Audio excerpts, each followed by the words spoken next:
I took losses super hard. Like I mean, as a year 6 for me, but like growing up, there wasn't a lot of losing. So getting into the league and dealing with failure and stuff like that, took it super hard. But I think it was just it was kind of a detriment to just moving, like being able to move on. And you don't want to learn how to lose, but at the end of the day, you kind of have to learn how to deal with those things and continue to play the game at a high level. Like that's that's I guess you could say that's maturity and the age. Is the remaining positive and encouraged also a part of, you feel like you guys are close? The remaining positive? Staying positive like you were. Yeah, no, I mean, last game was pretty bad. But that's just, again, it happens in this league. I think we had a great week last week, but on Sunday we didn't put it together. But I also think, yes, we do have to remain positive because we know what we have in there. It's not like we hit rock bottom. So I don't think anybody's giving up on what we can accomplish or anything like that. Again, I got full faith and confidence in all the guys in the locker room. Not to harp on the positivity stuff, but does it make it easier to have that mindset knowing that you've played 6 really good teams so far? I'm not really with the moral victories. Do we understand who we've played? Yeah, and the teams that we've played, yeah, they've all got great records. They're good teams, a lot of great players. But that's the NFL. It's any given Sunday. So the focus is to go out there and win, regardless of who we're playing. But I don't really look into that. I know we're not going to talk about must-win games in October, but does this one feel just Monday Night Football? Just where you guys are at, 2-4, does it feel particularly important to kind of how the season's going to go? I believe, I don't say cliche, but every game to me is a must-win. I believe going into this game, yeah, we want to win the game, and we need to win the game. But in order to do that, we got to execute. There was a lot of success the first 2 weeks on third down.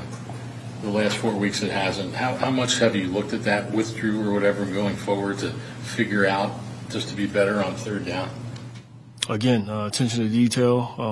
Not only me but everybody. You know what I'm saying? It starts with me, but we'll be better. We will be better. I'm confident in that. You've seen that we can do it. So we just got to lock in and be better on third down and execute. That's what it comes down to. You said after the game that nobody's flinching. It's kind of everything you just talked about, kind of why you believe that and why this team, how does the team have that mentality that they're not? It's the culture that we're building, the mindset, mentality of the team, temperament of the team. I don't think, nobody's going to waver, It's like I said, it's a long season. Everybody's confident. We know it needs to be done, and we just got to go do it. You played on big stages, almost your whole life. Well, what is it about, Monday night games or nationally televised games where guys just seem to step it up when the lights are brighter? I mean, it's Monday night, yeah, it's prime time. Everybody's watching. Just a couple more people are watching. To me, I'm just looking at it like another game. I don't really put too much emphasis on Monday night, Sunday night, Thursday night. Obviously, it's you feel it, it's cool. But at the end of the day, man, if you don't go out there and play well, you didn't really matter. So to me, it's just going out there, playing well and executing. Obviously, you want to play at a high level, in prime time. But at the end of the day, it's to keep the main thing, and be focused on the game itself, not necessarily what's surrounding it. You talked about how you guys had a good week last week, and then what happened in Green Bay happened. Mm-hmm. Do you have an idea of what team's going to show up on Sundays at any point until the game happens? And what's that like knowing? No, I mean, I don't go into the game thinking, oh, we're going to lay an egg today. I don't think that. It's hard to tell until you get out there and bullets start flying. Like it's, we had 13 penalties, 3 turnovers. That's a recipe for disaster against anybody. So, we could have played anybody. It didn't matter. We were going to lose the game playing like that. So. I know there's been a lot of conversation about Marvin in particular, but do you like how you are working with the entire receiving corps so far this year? Do you see places where you want it to be better? I mean, how do you kind of assess that? I would, I feel good about it. Personally, I want to get them the ball more. I feel like we got playmakers that can do special things with the ball.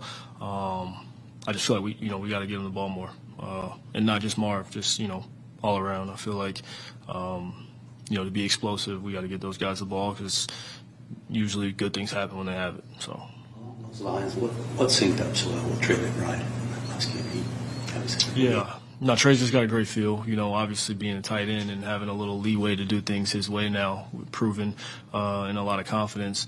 When his ability along with the feel that he's gained throughout these years, I think the sky's the limit for Trey. I think, he can be one of the best in the league, and I love going to work with him every day, so.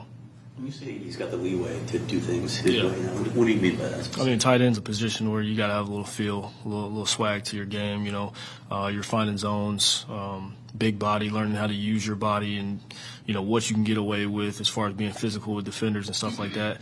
I think it's just all naturally coming together for him. How much, hopefully, do you think it'll help to have Zay out there this week? I think it'll help tremendously. I think Zay's an underrated receiver in the league. I think he's going to bring a lot of juice to that room. Veteran guy that real contagious. His personality, just the way he talks to everybody, his positivity. But not only that, just his ability to play the game. So I'm excited to have Zay back.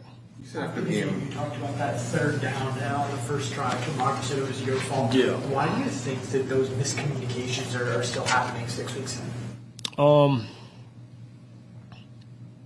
It's getting fixed. It's gotten fixed. Yeah. you said after the game that the offensive issues are fixable. Besides just execution, which you guys talk a lot about it on Sunday, what's the process and what goes into fixing offensive issues? You got to practice. You got to practice the right way.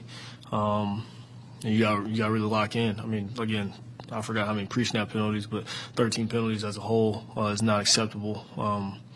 It's not good football. So that in itself is, it can't happen. Can't happen. What have you seen from Mike? It seems like his game's kind of continue to be on the rise the last 3 weeks.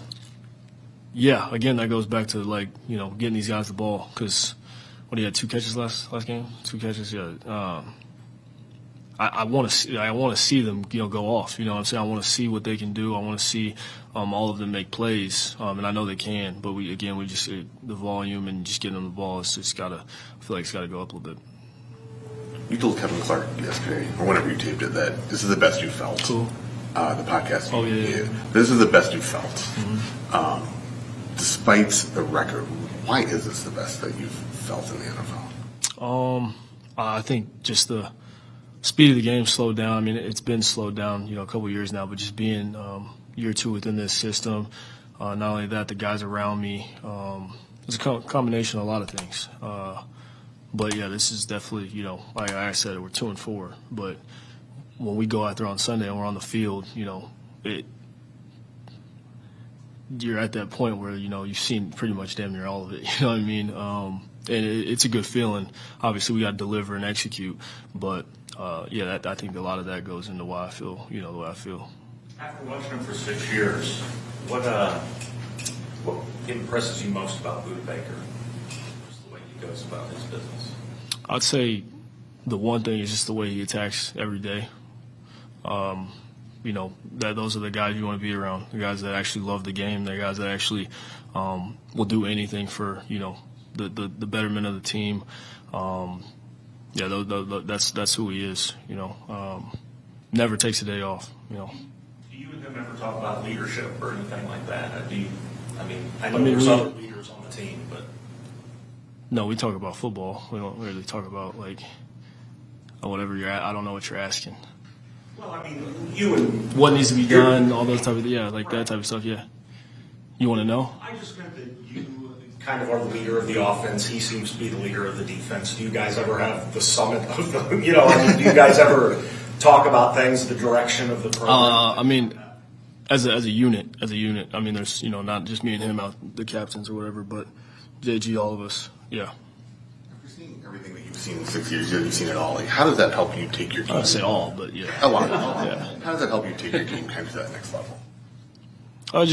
Being able to, when you're a rookie, you're getting surprised by coverages, blitzes, schemes and stuff like that. Now being year 6, okay, I can eliminate certain things. They can do this. They can't do this because certain dudes are there. There's just a lot of things that I can eliminate pre-snap and be able to play faster, which, that's essentially what you want to, where you want to be as a quarterback, because less thinking, playing faster usually ends in better results. So. Thanks, guys. Thanks, Colin.